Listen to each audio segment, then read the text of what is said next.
kind of run through what we are recording this meeting. If you would like us to cut you out of anything, if you want to ask questions, please feel free to get in contact with us and we will do so. If you want to put in any questions, we will open the floor up at the end for a Q&A, but if you want to pop anything in the Zoom chat, which will be usually the second button across from the left, please feel free to do so, and we will run through those as well. Also, if there's anything that we want to go into that's too technical or too long or anything else, we are more than happy to jump on and provide access to other people if required or necessary to go through those individual technical things. Hopefully we'll be able to answer, provide information on all of the information that you require, but if not, obviously please feel free to ask questions in the chat or in the Q&A at the end, or failing that, you can drop an email to either me or the email address I will give you at the end. Lovely. So what I'm going to do is I'm going to share my screen, and then once I've done that, we can get started. So if you bear with me a second, I'm unable to do two things at once. So if you just give me a second.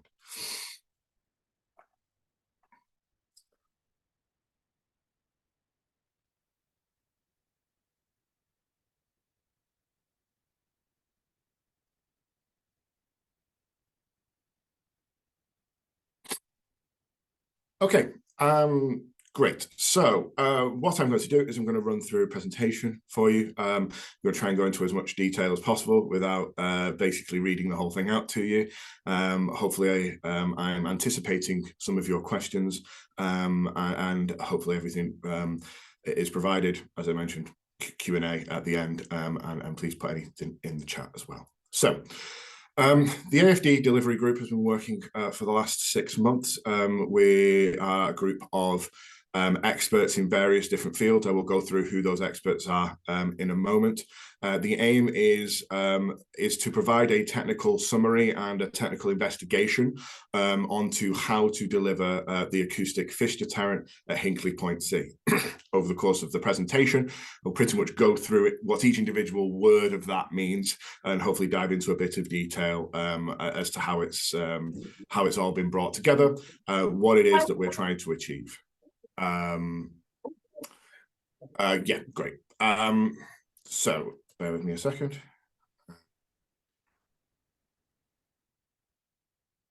So a couple of things to look at first. So the acoustic fish deterrent delivery group is working on the following facts, and these are facts. So the acoustic fish deterrent, which is currently mandated through a development consent order to be put at Hinkley Point C as a fish and environment protection measure.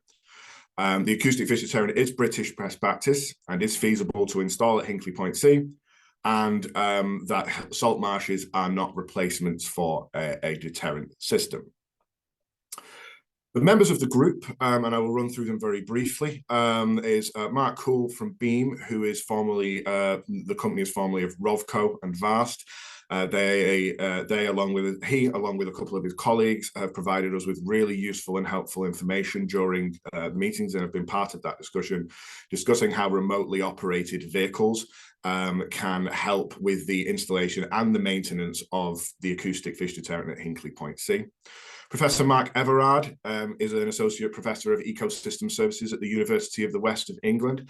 He has helped us with looking at the nature side of things, the salt marsh side of things, and helping us understand how the acoustic fish deterrent sits in the environment and works, and what it does and does not affect. Luke English is me. I'm a communication and change consultant. My job has been to provide a lot of the research and act today as someone speaking on behalf of the whole acoustic fish deterrent delivery group. James Douglas is from Saab CI. They are a manufacturer of remotely operated vehicles based in the south of England. Dr. David Lambert, who is here today, he is a doctor and has spent the last 30 years developing within fish guidance systems. For those that the fish guidance systems has been around for 30 years, and he is the managing director and has developed acoustic fish deterrent systems that have been installed around the world.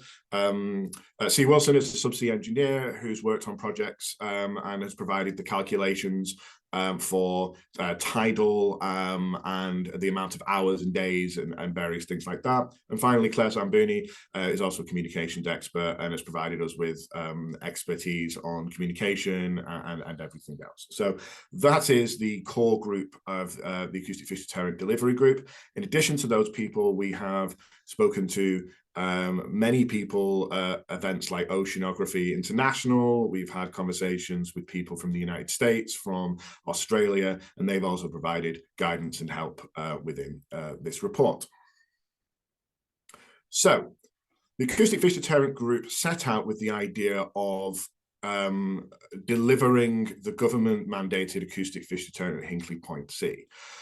What that means is because of the facts that we've stated at the very start of this, in that it is still on the development consent order at Hinkley Point C, that the discussion at the moment or in the past has been about whether the acoustic fish deterrent should be installed, and the Acoustic Fish Deterrent Delivery Group is been brought together to answer the question how the acoustic fish deterrent is installed, as it is still on the development consent order, and what innovations have taken place over the last 8 years since the last meaningful optioneering report for EDF was produced towards the end of 2016. So what are our conclusions? And we will go deeper more into those in the next kind of section. But the innovations over the last 8 years have led to improvements in remotely operated vehicle design, extending the operating capabilities and water velocities that ROVs can operate in.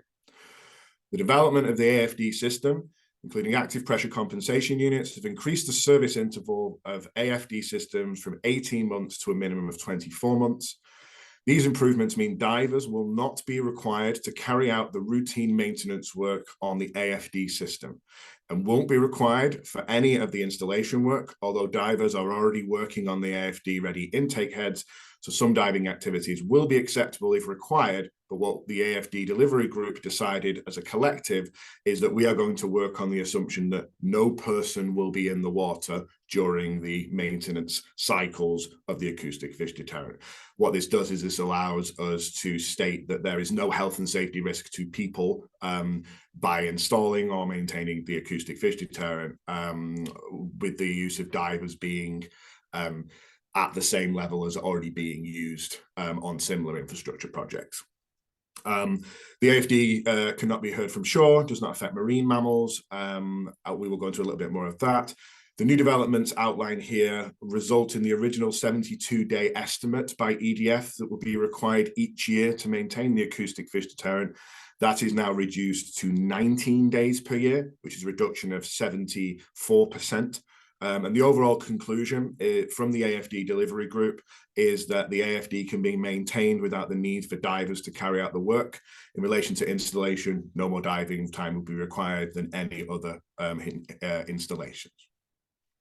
So, what is an acoustic fish deterrent? Which is a useful question to kind of start.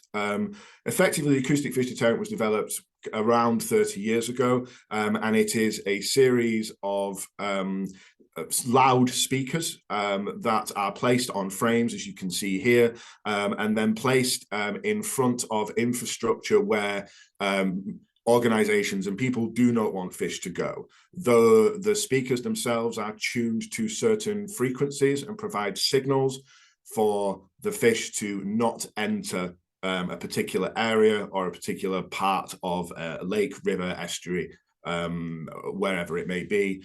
There are obviously different sizes, types, and versions of this, but effectively the idea is it is a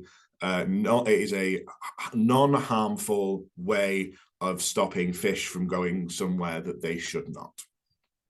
So this is a drawing of the intake heads at Hinkley Point C. The pipe behind is 2 miles long, and then you'll probably notice that the end of the water intakes. This is where all of the water is being drawn into the power plant to cool the reactor. You will notice that there isn't a hole at the end, and the reason for that is that actually water is drawn in from the side, and we will go into a little bit more detail of that in a second. What you can see here is that there are at the moment, governmentally mandated and in the plans and the DCO at Hinkley Point C, there is a acoustic fish deterrent, which is the black and yellow and white and black area at the bottom. And what that does is that emits a sound that stops and reduces the number of fish that go into the intakes. So when the acoustic fish deterrent and all of the environmental protections for stopping fish from being pulled into the water intake system at Hinkley Point C were put together and all those licenses were granted, there was a three-pronged approach to stopping fish from being either killed or being drawn into and kind of what's known as impinging, which is where fish can collect both alive and dead in front of screens that are designed to filter out the fish from the water before the water is used for the reactor.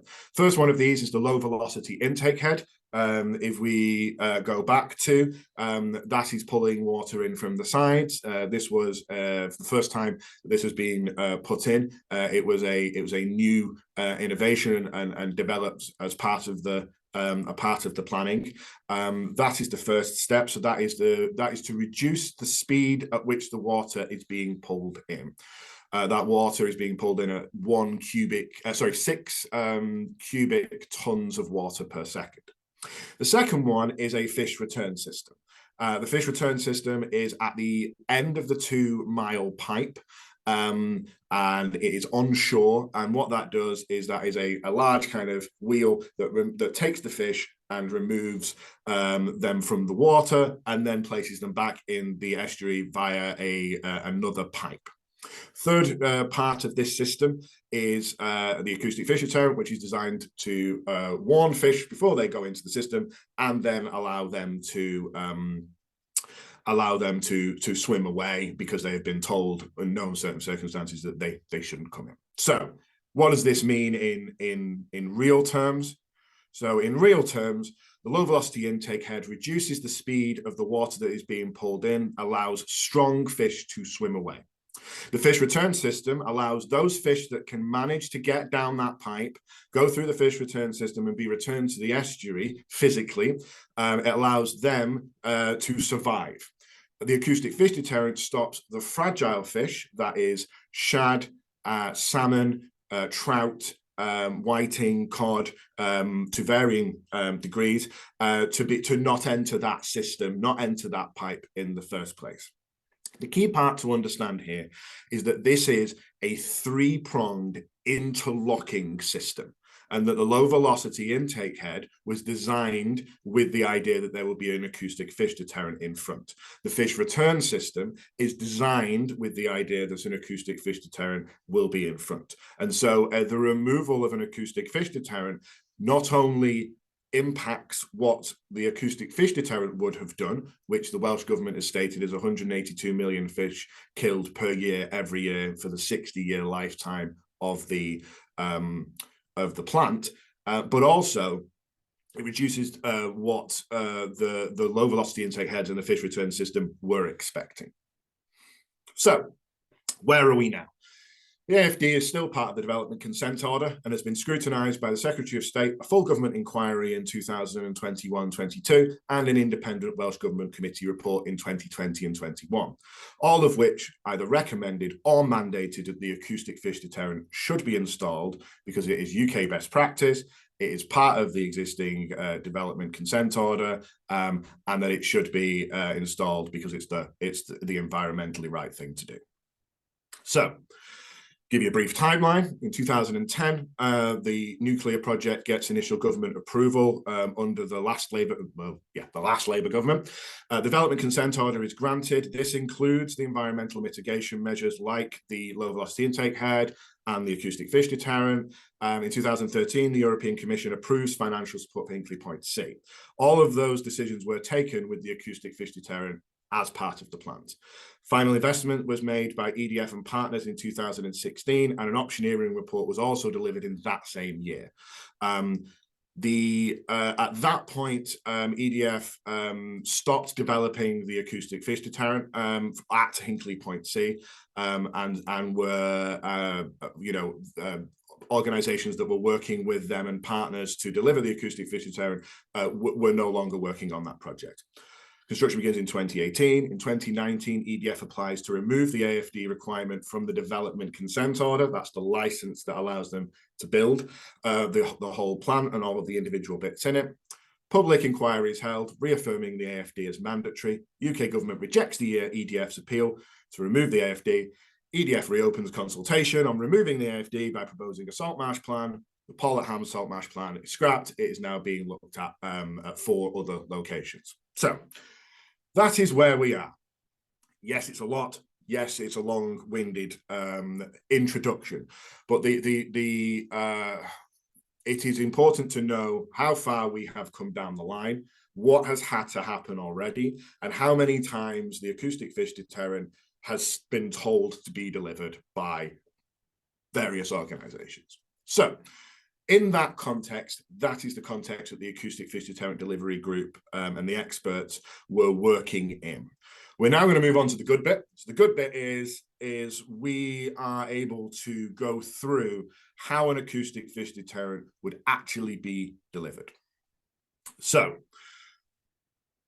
what we wanted to do was look at and go out to experts and find what has changed between 2016 and now that may improve, reduce time, reduce costs overall of the acoustic fish deterrent. First one is vessel and remotely operated vehicles. Having spoken to Beam and other organizations such as SAB-CI, as well as attending other conferences, we were encouraged to see that innovations on LiDAR, radar, 3D mapping, ROV motors, capability design and station positioning has allowed the safety concerns that EDF have about the acoustic fish deterrent maintenance over 60 years to be reduced significantly and dramatically, and we'll get on to how dramatically in a moment. We looked at how this would actually be done in a real practical way. We looked at the remotely operated vehicle, and we came to the conclusion after looking at several different options that the SAB-CI Leopard is the best way to deal with this. That the vessel would be a 33-meter DP2 RSV surface vessel with dynamic positioning, cranes, 300 meters deck space. What that means is nothing needs to touch the ground. Nothing needs to be anchored to the bed. It is a completely touch-free of the main Hinkley Point C infrastructure way of maintaining the acoustic fish deterrent. There's a development of a patented active pressure compensation system, which allows in large tidal ranges, it extends the service intervals of sound projectors from 12 months to a minimum of 24 months. Innovation for longer periods is possible, but because we are being very concerned, because the AFD delivery group wanted to make sure that there was, we were not talking about anything that hasn't been developed yet, or hasn't been launched, or hasn't been proven at some point, we decided to stick to that 24 months, even though there was indications that that 24 months can be extended, but we have not worked on that at all. And then the power and communication hubs have also, lots of innovation has been involved in that, which again increases the reliability and long-term operation of the system. So what we believe is that the AFC sound projectors now need refurbishing every 2 years rather than 18 months. There is an idea to replace with like-for-like units rather than taking them out, waiting, refurbishing them and putting them back in. We will like-for-like thing. The original projectors are removed, refurbished and reused. Options like jack-up frames and anchors were excluded to avoid disturbing intake heads or estuary floor. The sound projector deployment frames are raised to the surface and replaced with refurbished frames, and removed frames are returned to shore for refurbishment testing in future. All of this is done with remotely operated vehicles and no use of divers. So there is a complete elimination of any health and safety issue related to divers because there are no divers. So, sorry, bear with me. The maintenance of a single deployment frame, that is that rack that we saw earlier, consisting of about six individual projectors, takes around 130 minutes. The ROV operates in water velocities of 1 meter per second, but the group worked with 0.75 for this report to make sure that we're being realistic about what is possible, and we considered low visibility. The 130-meter window is available at least 11 out of 14 days. If you would like to hear my 3-hour talk on how tides work and how the moon works and how cycles work, more than happy to try and do that. It is all been factored in terms of calculations, but it's definitely been a learning curve for me, and I know other members of the team, to learn how physics work in relation to tidal cycles. As we're all aware, the Severn Estuary is the second largest tidal range in the world, and so that tidal effect is important to take under consideration, and the Acoustic Fish Deterrent Delivery Group did. There are 6 days per cycle, allowing for a maintenance of 2 frames in 1 day, which is great. Each intake head has 12 deployment frames, meaning 48 frames. The group recommends a rolling 6-month maintenance plan, replacing each frame every 2 years. So that's all the let's prove it, let's work it out. The headline fact here is that the initial estimated days of 72 days per year, innovations now reduce on-site maintenance to 19 days per year, which is a 74% reduction. That is including all of those conservative things that we have done to make sure that this is a real robust figure. The reduction, not using 1 meter per second, using 0.75 meters per second, all of that. There were conversations within the group that this could be done in less time. We have chosen 19 days because that is a conservative estimate. Health and safety concerns are removed due to using ROVs and reduced time on water. So what we've proven there is that the Acoustic Fish Deterrent is deliverable, it is feasible, and it can be done in a safe way. What happens next is more political and appealate in nature.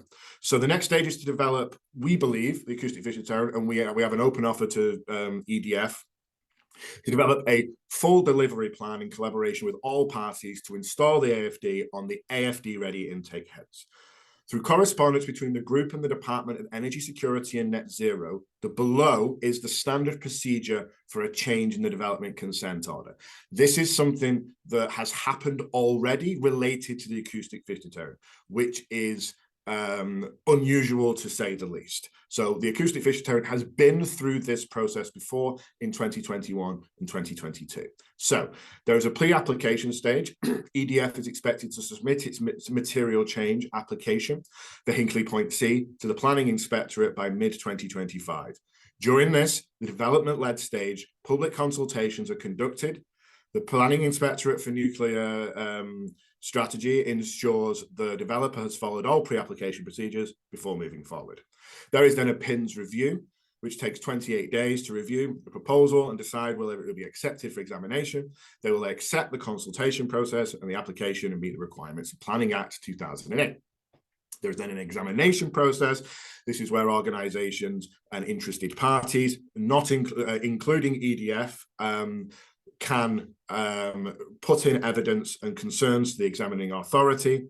There will then be, after the examination, the Secretary of State for Energy, who is Ed Miliband, will review the recommendations and relevant matters, including the environmental impacts. The Secretary must ensure that pre-application consultations were conducted adequately. The Secretary of State will then make a quasi-judicial decision based on the examination findings and other relevant factors. This will determine whether the AFD will be installed as part of the final plan for Hinkley Point C. What that means, just to clarify a couple of things, is Labour government and any politician cannot get involved in this, at least until the Secretary of State's role later on. This is a set out system of appealing that can only be started by EDF and is expected to be done in 2025. No one can appeal on EDF's behalf, and the process follows from them appealing.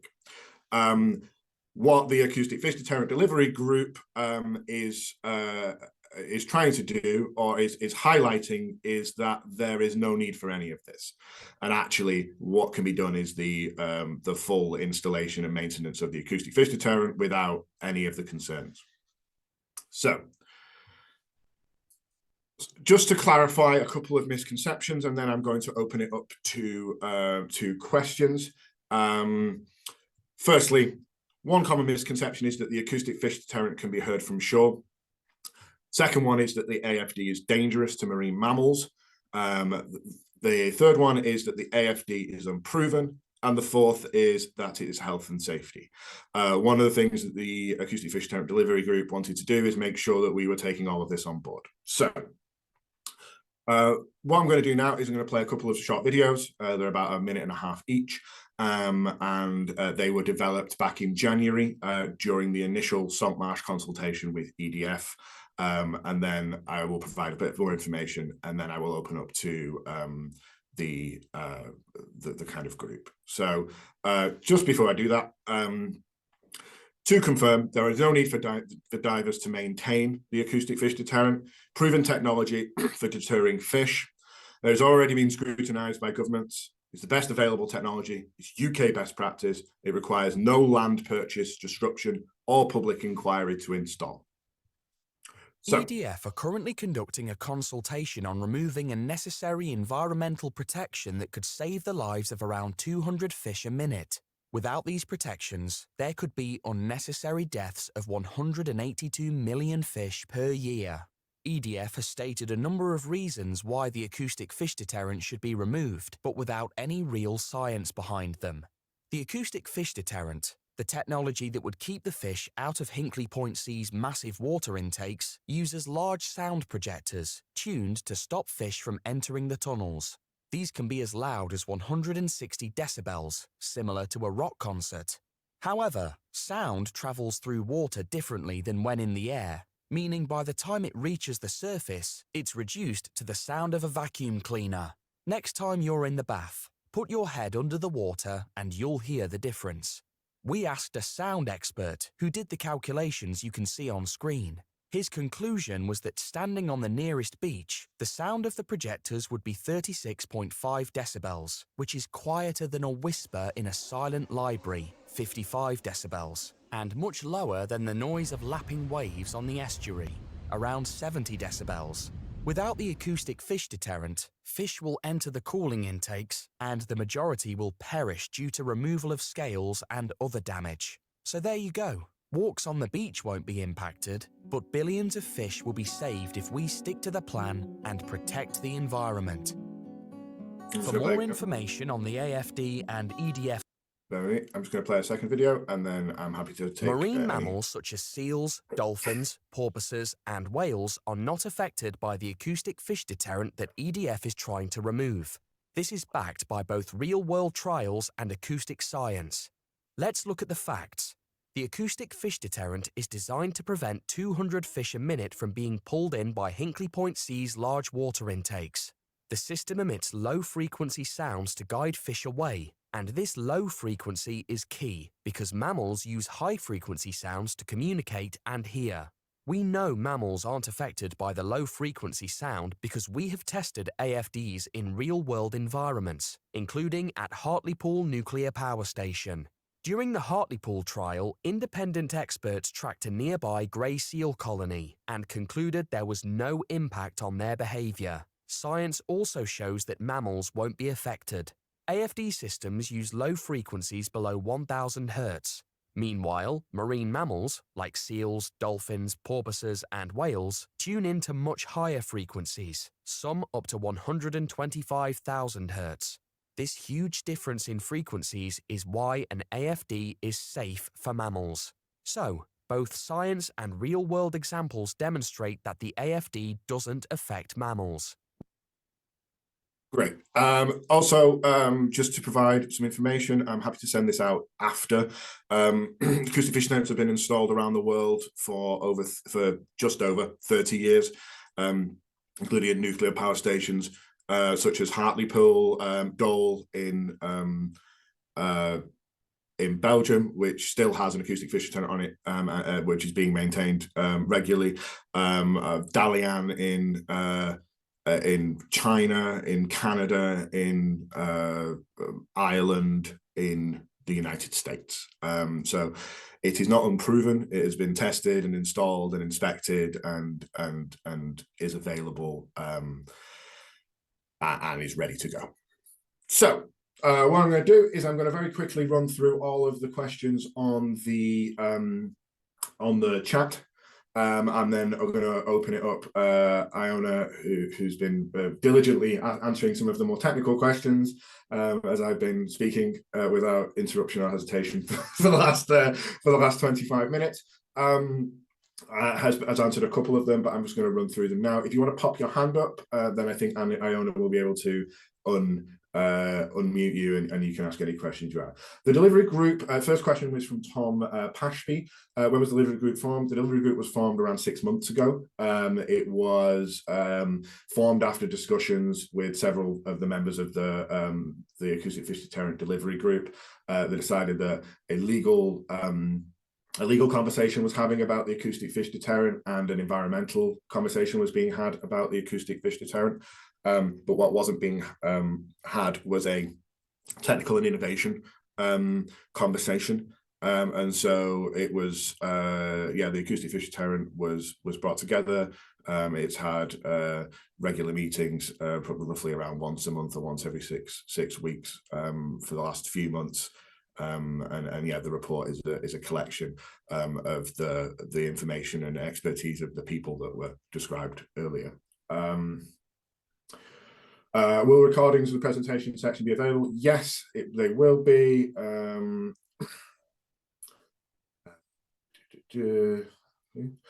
does EDF want to avoid the AFD? Is it just cost reasons? The two-part answer to that. I guess the people to ask about the reasons why would be EDF. However, they have stated that health and safety concerns and the viability of things like salt marshes. If you have a look on the AFD delivery group website, Professor Mark Everard has put together a really good 1.5 page letter which kind of explains how salt marshes and acoustic fish deterrents are not equivalent, in that acoustic fish deterrent deters fish from entering and salt marshes are nurseries for fish. So effectively you're breeding fish as opposed to preventing them from going in. He believes, and I think he states in there that he's never known a salt marsh be used as a deterrent equivalent or compensation before. David Seal has asked a question. I have challenged EDF several times about maintenance intervals and dive risks having been mitigated. They resolutely stick to a clear script and refute everything. So the aim of the acoustic fish deterrent is to change that dynamic and is to change that conversation. Again, as I've mentioned, the idea is not whether the acoustic fish deterrent should be installed, because that conversation to a certain extent has happened already with Welsh Government reports and public inquiries. What the group wanted to do was demonstrate how feasible it was. And the answer is very feasible. How safely it can be done, and with the removal of divers, although, you know, yes, divers are possible, divers are great. I've spoken to people who've said that the conditions aren't as challenging as is being projected. However, those are great, and we'd love to have those discussions in future reports or future information. But what we have done is we've decided to eliminate the need for divers as part of the acoustic fish deterrent delivery group. Are there any strong examples of AFDs in use in the UK that are working well? There are AFDs being used however, probably the most applicable acoustic fish deterrent that is being used at the moment is at Dole nuclear power plant in Belgium. That is a fish deterrent system being used for the exact reason that is the one at Hinkley Point C is being used for, and that is for the intakes, and that's been installed since the late 90s. And it is regularly maintained every year. It is not in it's not in as strong an estuary or tidal location as Hinkley Point C, but the AFD delivery group has kind of looked at that and kind of with the ROV vessel and with the other vessels taken all of that into account. Also, yeah, Hartlepool is another one. So the acoustic fish deterrent, this is Grant Jones has asked, is there any examples of AFD working for the core of species that are present at Hinkley, namely elasmobranches and flatfish? When the acoustic fish deterrent was first put in the development consent order at Hinkley Point C, and it's put on the licenses, and the reason why the EDF were able to build it is because they included all of the different safety features. The idea is to provide protection for protected species such as thwaite shad that can hear and that can be affected by the acoustic fish deterrent, things like sea trout and salmon. The acoustic fish deterrent is not a catch-all deterrent for all fish, eels, elvers. However, it never was. And the idea is that it protects the most fish in the areas that it can. If you look at something like the Missing Salmon Alliance, you'll see things like a 70 to 80% reduction of salmon in the Severn estuary over the last few decades, and the idea is to make sure that we're preserving that. So things like flatfish, things like non-hearing fish, things like eels and elvers, there is an impact of the acoustic fish deterrent in a positive way. However, that is not its purpose, and that's not the reason why it was mandated and been installed and looked at. It's not a perfect answer. However, it's the honest answer, and one of the things that the Acoustic Fish Deterrent Delivery Group really want to do is make sure that we're dealing in facts. So the Acoustic Fish Deterrent is designed for flake shad and salmon and trout and other protected species that are protected within the sites and in the estuary as a whole. Another question, what is the main objection to the AFD by EDF? Again, I think it's important to ask EDF that question as well as us. What we would say is that we have taken a lot of time to look at the concerns of EDF, things like it's been mentioned that it's not been proven. It's mentioned that it's too loud. It's mentioned that it can be heard from shore. That it will affect marine mammals. That a salt marsh will be just as. And what we've wanted to do with the Acoustic Fish Deterrent Delivery Group is address each one of those individually with real experts, independent experts. We valued their opinions, and we wanted to make sure that we're answering those questions. That's our response would be, we don't believe now there is any reason why EDF cannot install the acoustic fish deterrent, because the Acoustic Fish Deterrent Delivery Group has looked at all of their concerns and addressed them with real practical research, development, insight, and innovation, but also with real scientific research from independent scientists and engineers and experts. The AFD was trialed at HPB in the early 90s, I think. Do you know how successful the trial was? I don't. That's not something I can talk about now. What I can do is, if Iona, you could just keep that information. What we will do is we will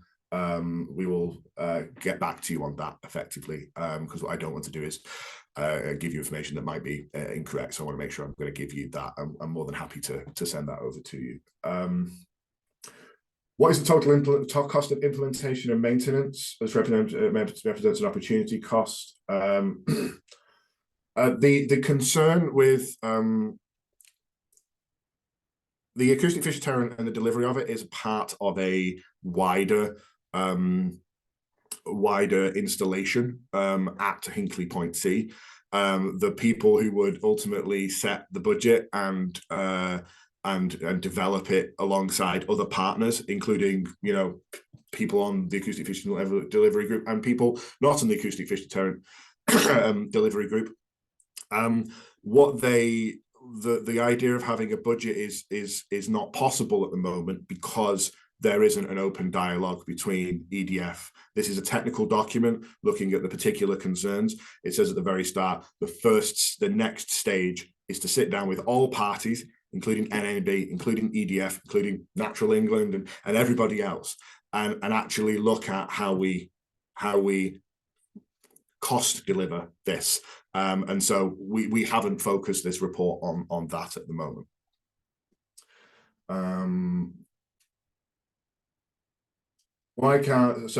Marion de Berker, why can't planning decision regarding the fish deterrent be enforced rather than even EDF continuing to raise issues? That's a very good question. The short answer is that there are planning acts and procedures and planning inspectorates that require a open policy of appeals that is usually done entirely from the organization that is delivering the project and nobody else. And so waiting for EDF to put in that appeal so people can respond is the standard way. We did ask, the AFD delivery group did ask the Department of Energy and Net Zero very similar question to that, and the answer is Planning Act of 2008 is very clear that the Secretary of State just gets involved at a particular stage, and that needs to happen first. What is the cost estimate for AFD versus salt marshes? I don't know how much a salt marsh is. Cost estimates for AFD, I think we've gone over in that it is a quite a complicated thing that would require EDF to be working alongside the partners aiming to deliver the acoustic fish deterrent to be able to give that answer. Is it true for juvenile fish are more likely to be drawn into cooling intakes than adults, thereby decimating future breeding stocks? We are looking specifically today at the technical delivery of this. More than happy to pop you in touch with possibly Dr. David Lambert, possibly Dr. Mark Everard to answer that specific question. You may have noticed at the very start of this, I do not have a doctor in front of my name, and so what I would love to do is pass you on to that those experts who can then provide that information for you. What is the EA's and NRW's view on the proposal? I can't talk about NRW, but I could talk a little bit about EA. The EA, according to the Salt Marsh Plan, EA released a report, I think in May, that stated that there was still a lot of concerns and a lot of information that they required before making an overall decision on whether the environmental agency would move forward with anything. Again, for a more detailed view on what the EA thinks about it, I probably would put you in the direction of the Environment Agency. The Acoustic Fish Deterrent Group wouldn't want to speak on behalf of other organisations, and I think it would work the other way as well. I think there was so Ian Jenkins said, I think there was a study at the Scheldt Estuary in Belgium using the AFD in 2 out of 4 reactors cited there, where 89 to 95% effect depending on species. I believe the Scheldt Estuary is Dole nuclear power plant, which is what a couple of things I've mentioned already. And yes, I believe that is the numbers that we have for that. However, more than happy to check on that for you after. Have the footings for the 48 frames been installed around intakes already, or does the groundwork still need to be doing? As far as we've been told by EDF, the intake heads at Hinkley Point C are AFD ready. That is their quote, not ours. We have not been able to get on site. We've not been able to have a look at it. We've not been able to understand what has or what has not been done. But we take EDF on good faith and say that if they say that they're AFD ready, then that's great. And that is what the Acoustic Fish Deterrent Delivery Group has worked on, because that was the best available information. The low velocity intake heads were to work were designed to work with the AFD. Without the AFD and fish not being scared away, are fish more likely to congregate around and entering the low velocity intake heads, using them like an artificial reef. I don't think there's been much. I don't think there's been much work on that. What I would say is, going back to a more general point, in that the initial scope of the works and the initial licenses was based on a three-pronged approach to different levels of fragility of fish, and that the acoustic fish deterrent protects the most fragile fish the most. And the idea that if you don't have that, then more fish will be entering into the other two parts of that environmental protection. Would lead to potential things. How much work has been done on that independently? We haven't found much on it from the AFD delivery group point of view, and because the AFD delivery group is designed to deliver the AFD, we haven't really looked that much at what happens when you don't do it, because this is a technical document where we're trying to answer the questions of how we do it, so we don't need to answer those questions in the future because it will have been in stock. David Seal, HPC, tells us that low velocity heads are installed on cooling intake, surely to deploy FD now instead of the coordinator install at the time the head replaced by EDF as additional cost. Again, wouldn't want to comment on the budgeting practices of EDF. This is a technical technical document, and we haven't looked at costings because it was designed to be about the technicalities and addressing the health and safety and every other concerns. For me, that's part of the next stage of the Acoustic Fish Deterrent Delivery Group, which would need to involve all parties at the site and other experts to be involved in that.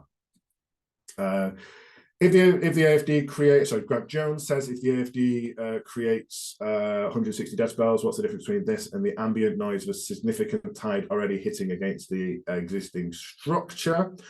I believe considerable. Also, it's not just about the noise, it's about the frequency of the noise and several other aspects of it. The idea is that it is a very strong signal. In other acoustic fish deterrent systems that are installed around the world, the idea is that it is designed to ensure certain fish either go or don't go into certain places. So it's more about the proprietary signal that is being sent than the actual loudness of the thing. In terms of area of effect, it is not, we're talking tens of meters, possibly less than that. It's not affecting the entire estuary. It's a very small, localized area. Which FGS consulted by EA when the license consistency in the WDA reduced charge?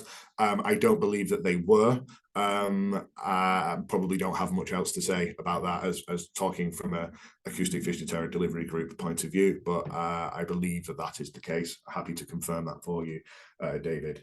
Okay, so finally, we have reached the bottom of the chat. Is there anyone who would like to put their hand up and ask any questions about the acoustic fish deterrent that I have not already answered, or if you would like any clarifications on it? Just to give you an idea, this entire thing has been recorded. I'm more than happy to send. You will be getting a copy of the full acoustic fish deterrent delivery report, which comes in at a easy to read 8 pages. And we're more than happy to answer any questions now, but also in the future as well. So happy to answer any questions. I don't know if we've got anybody who's... Yeah, some really brilliant questions coming in. We've got a couple of hands up. I'll just go to Tom Pashby first. Tom, you should be able to unmute yourself and ask away. Hi, Tom.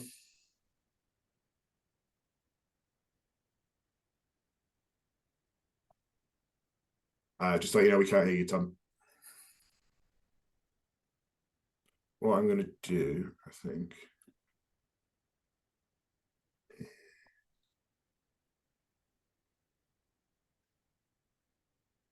Hi, Tom, are you there? We can't hear you.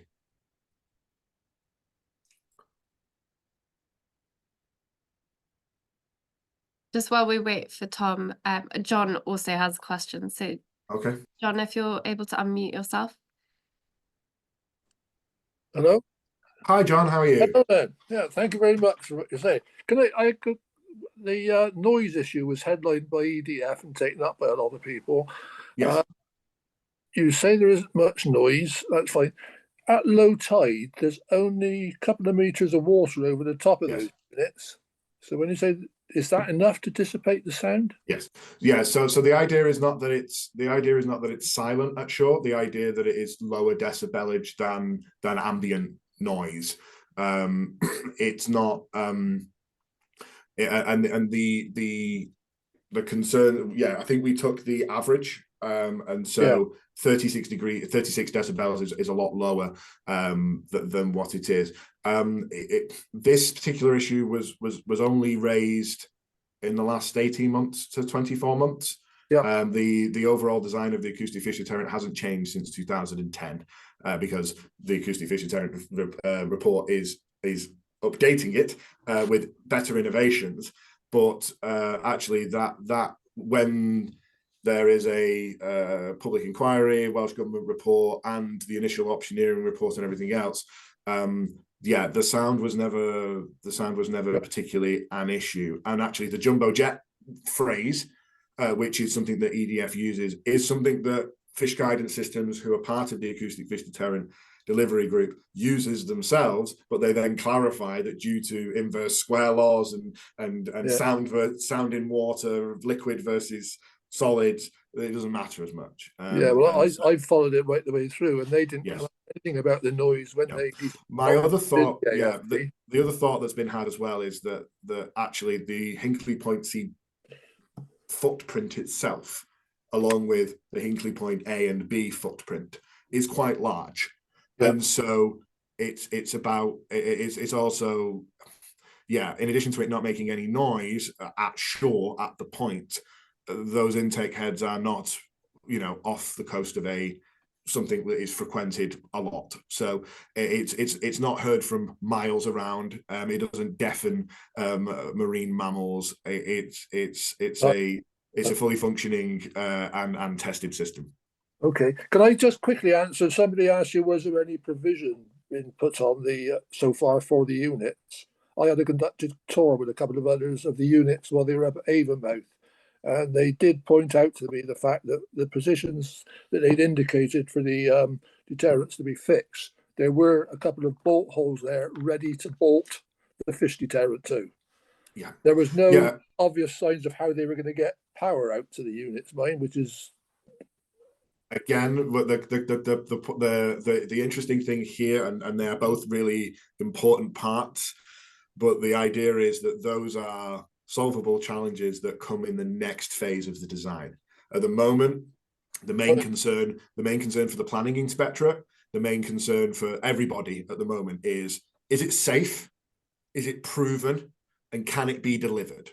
And the answer to those three questions are yes. And once we agree on that, and once we look at the report and see that the amount of work and information and research and calculations that have gone into making those honest judgments by a group of people who are experts in their field, then the next stage is about money and design and power and all of that kind of stuff. We're not claiming that the acoustic fish deterrent is the complete design process. It can't possibly be, because that complete design process needs to include all parties. Thank you. Lovely. Who was trying again? Lewis, Tom's microphone's not working, but he's just popped his question in the chat, and there's wonderful. Let me have a look. Okay, so my questions were: do you know how and why the AFD was originally selected by EDF? It is UK best practice by the Environment Agency for estuarine intakes. It is UK best practice in general. There were discussions with the manufacturers of the acoustic fish deterrent, adjacent scientists and independent scientists, and it was decided that that was the best possible solution at the time. It was a rigorous process. It was a government-orientated process, i.e., it needed to be pushed towards. So even though there's been a subsequent public inquiry in 2021, 2022 on the acoustic fish deterrent, even before that, heavily scrutinized. And yeah, so it is UK best practice, and it is EA, Environmental Agency best practice for estuarine intakes of plants. Your second one, is there any update on the Information Commissioner's Office decision notice? Yes, read that. How, again, it is a standard question. I am not a legal expert. I think Fish Legal are doing some fantastic things. I think they're doing really, amazing stuff. I wouldn't want to comment on that, because the idea is that the Acoustic Fish Deterrent Delivery Group is the voice of the technicality of it, of the feasibility of it, of the deliverability of it. And what we wouldn't want to do is step on legal toes, or step on anything else. However, what I could potentially try and do is ask that question on your behalf, and see if we can provide something back to you. So I wonder if we can make sure that that's written down, so we can try and do that. Do FGS have any data relating to fish mortality from typical return systems? Fish guidance systems and the Acoustic Fish Deterrent Delivery Group are not experts in fish return systems, unfortunately. We're experts in how the Acoustic Fish Deterrent prevents the number of fish entering the fish return system. I can take a look for you and see if we can find anything for you.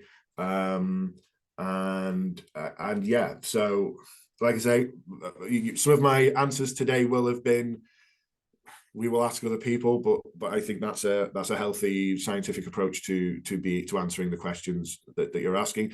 I think some of these questions are fantastic, and they've got my head working, and as a researcher and as a communicator for the Acoustic Fish Deterrent Delivery Group. Does anybody else have any questions? I feel like I'm on a stump. More than happy to answer any further questions that anybody has. The worst I can say is I'll find out. The best I can do is give you the answer. So I'm more than happy to. Grant Jones. Sorry, we've just got one more hand up. Of course, and then I'll come to Grant Jones after that, if that's okay. So we're not dismissing that.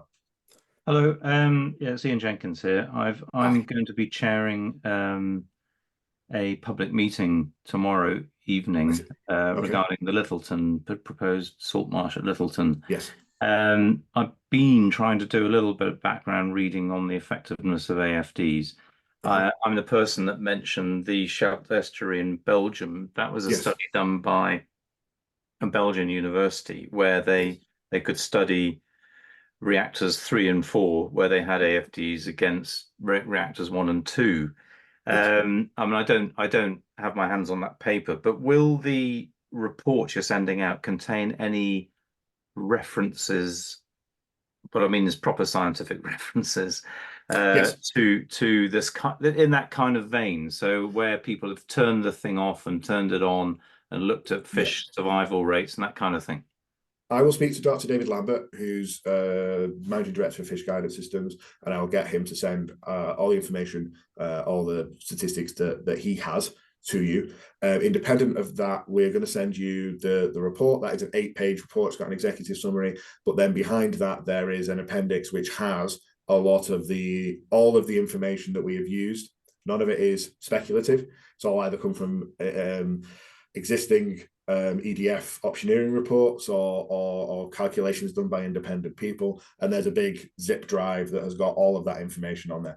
Some of those are hundreds of pages long, so if it's tomorrow, it might not be it for you.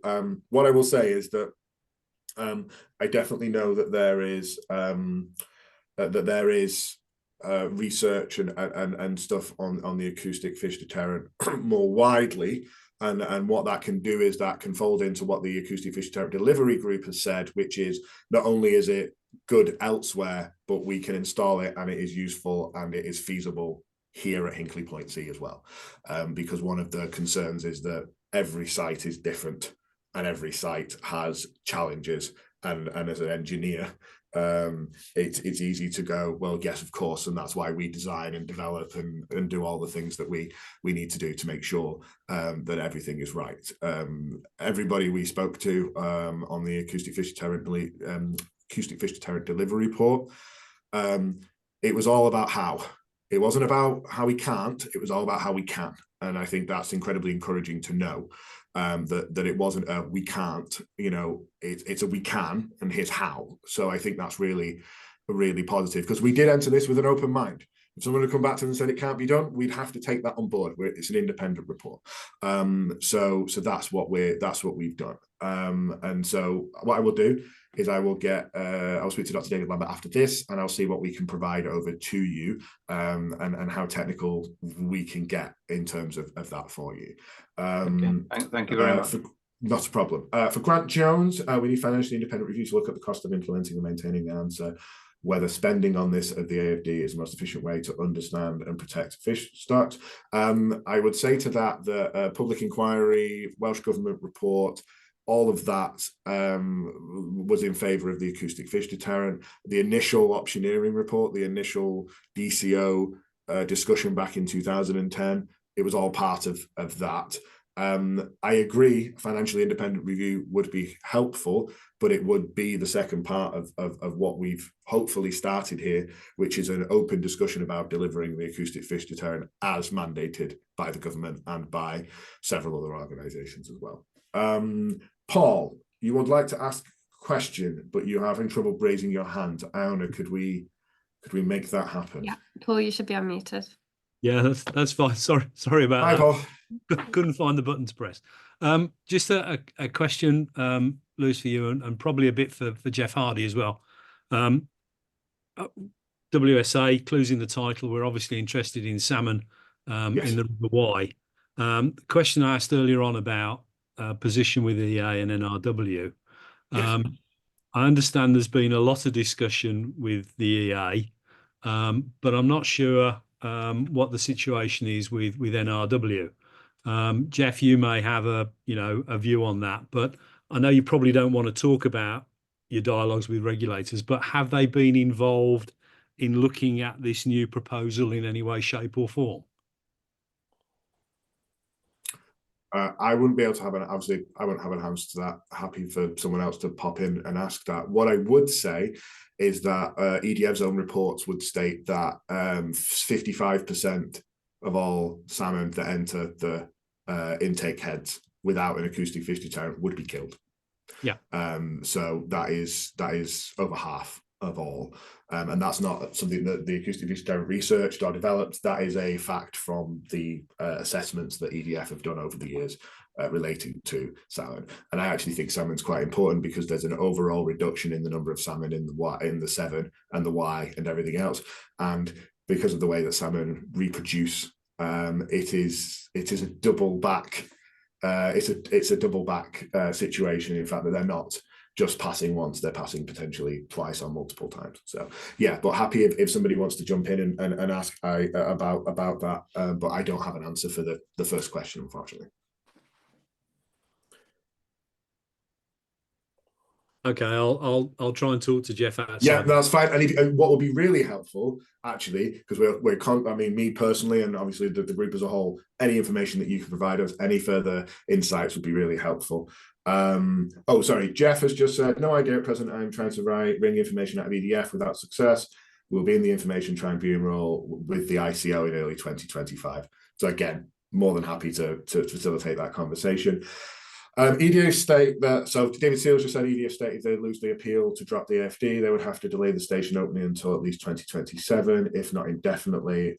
Is the deployment of the AFD going to take that long? My response to that would be from the AFD delivery group is that there has been 8 years of not doing anything. And as far as I'm aware, that 2027 has been to 2031 now. I know that there are additional fundings being applied for and various other things like that. Our concern is that the longer this waits to be installed, which is what should happen and what is on the books and what is part of the DCO, what is best practice, all of the things I've said 25 times now, is the longer it takes, then yes, the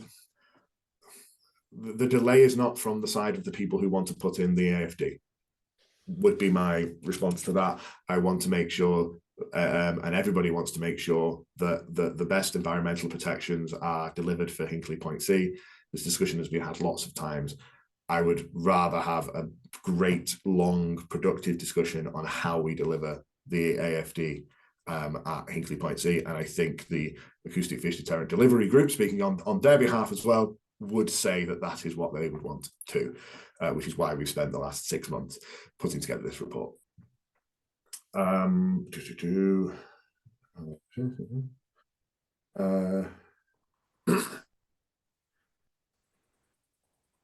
On the shard than salmon, given the lack of connection between the ear bone and swim bladder in salmon.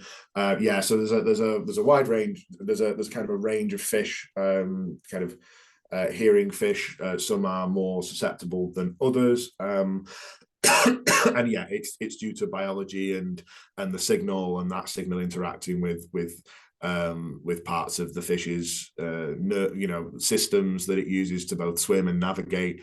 And yeah, so that has been refined over the last 30 years. And there are additional systems like, that are not necessarily applicable here, but potentially could be applicable at Hinkley Point C. Things like bubble curtains, like, whatever it might be, there are additional bits. The whole point of the design process is to work out, that delivery mechanism.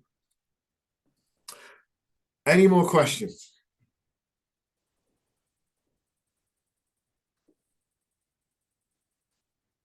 Wonderful. That's my favorite. I hope I have answered all of your questions. If you are like me and you are the kind of person that as soon as you put the phone down on someone, you think of something you really want to talk to them about, we're about to send you all the Acoustic Fish Deterrent Delivery Report. And we're going to send you some links and information. In that will be an email address if you want to drop us an email with any thoughts, worries, queries, concerns, questions about the report, about any information overall. Please do not hesitate to get in contact with us. This has been developed by a group of independent researchers and engineers and experts and fish experts and AFD experts. They want to learn. They want to be open-minded. They want to be part of the discussion going forward as well. So thank you so much for your time. Really appreciate it. I hope this has been a useful and positive experience and demonstrates the feasibility of the acoustic fish deterrent, eliminates the health and safety risks, and shows that actually the best possible solution to this particular problem is not salt marshes or compensation, but delivering the original plan, which is the acoustic fish deterrent. So thank you so much for your time. Really appreciate it. And hopefully we'll be able to speak to you all at some point in the future on more detailed discussions on how we're delivering the acoustic fish deterrent. So thank you so much. Really appreciate it.